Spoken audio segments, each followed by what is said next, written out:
Hello there my fellow Holotable heroes, and welcome to another Galactic challenge video. Hopefully you had a productive week behind you and you're looking forward to get your weekend started. But first, a brand new challenge is upon us. This time we are taken to Kamino and we have to take down a squad of Mandalorians using our trusty droids to get max rewards unlocked.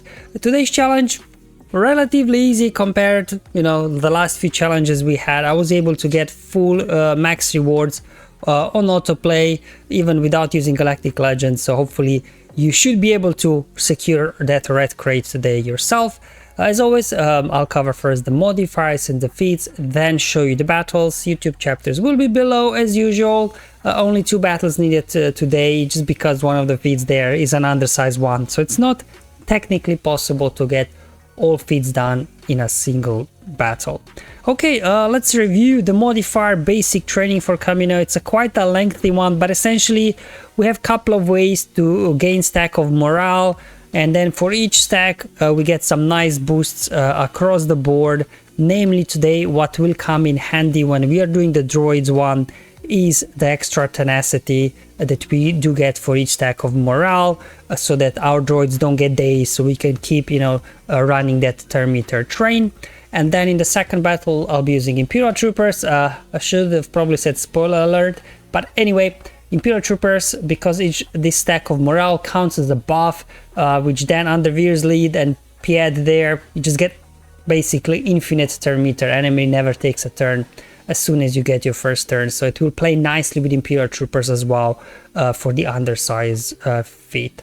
Now, in terms of the player modifier, droid 1, extra offense and nothing to shout about, and then whenever we score a critical hit, we're also inflicting target lock, so extra, I guess, ways to inflict target lock, which is nice. And then whenever we damage somebody with target lock, we will be recovering some protection. So it's an okay modifier. It helps a little bit, but by no means it's gonna be like game changing for us. Now, in terms of the modifier for Mandalorians, similar global modifier, very long one, very lengthy one, but essentially whenever we damage any of the Mandalorians, all Mandalorians will be getting a stack of clan loyalty. This does various things, but most annoyingly, for each stack they will gain 1% counter chance, so having ways to stop them from counterattacking will be huge. General Grievous does that already, because obviously target locked enemies cannot counterattack, so it's going to be very important that we spread those target locks quickly. And then in case of the troopers that I'll show you, Pied's got an AoE that dazes them, which again will stop them from counterattacking.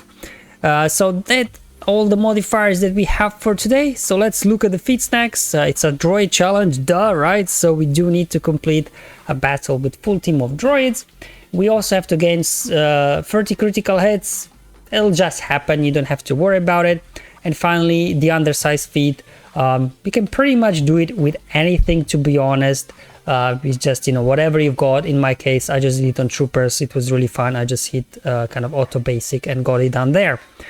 So I guess depending on what droids you have, I just kind of, in this account, I don't have everything. So I do have Grievous there and BB-8. So I tried that, it worked pretty well. BB-8 there giving us some bonus turn meter to open up initially, but armor is very fast, so she'll get a turn quickly.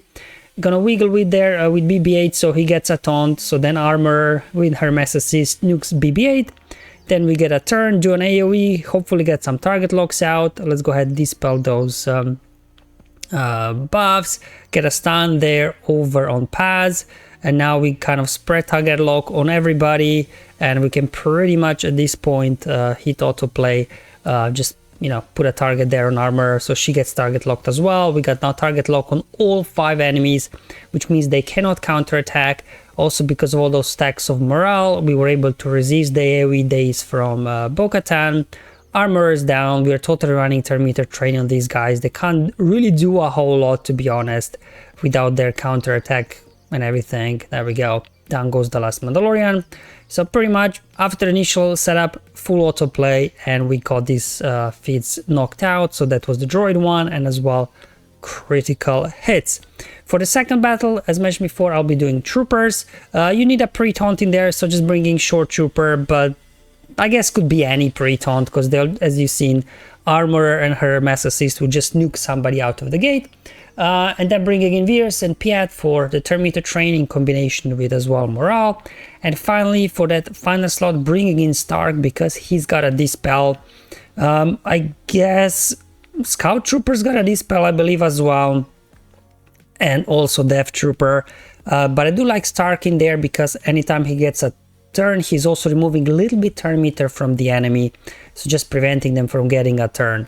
But we do need one of those guys with a Dispel because the Imperial Commander, right, he's getting damage immunity. So if you don't have a way to dispel it, you'll just get stuck behind damage immunity and they'll never get a turn.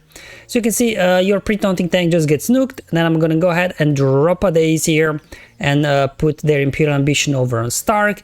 And I want to do full auto because not everybody's dazed, so we can then get counter attack to death. So just target whoever's dazed and then hit auto basic. As you can see, the turn meter train here is rolling thanks with the stacks of morale and as well as Emperor's Trap, giving us so much turn meter with Veers lead that these guys are not even taking a turn. So we defeated the first one. So what I'll try to do now, see if Piet got his AoE days of cooldown. There we go. Now we got days on everybody, so we can hit back on auto basic. Or to be honest, now that I do get everybody dazed, I could just hit full auto. Yeah, but anyway, in case not everybody's dazed yet, you just want to do auto basics so you don't get counter-attacked. Make sure Pass goes down last, because remember, he gets a bonus turn when he's defeated. There we go, just going after Super Commando now.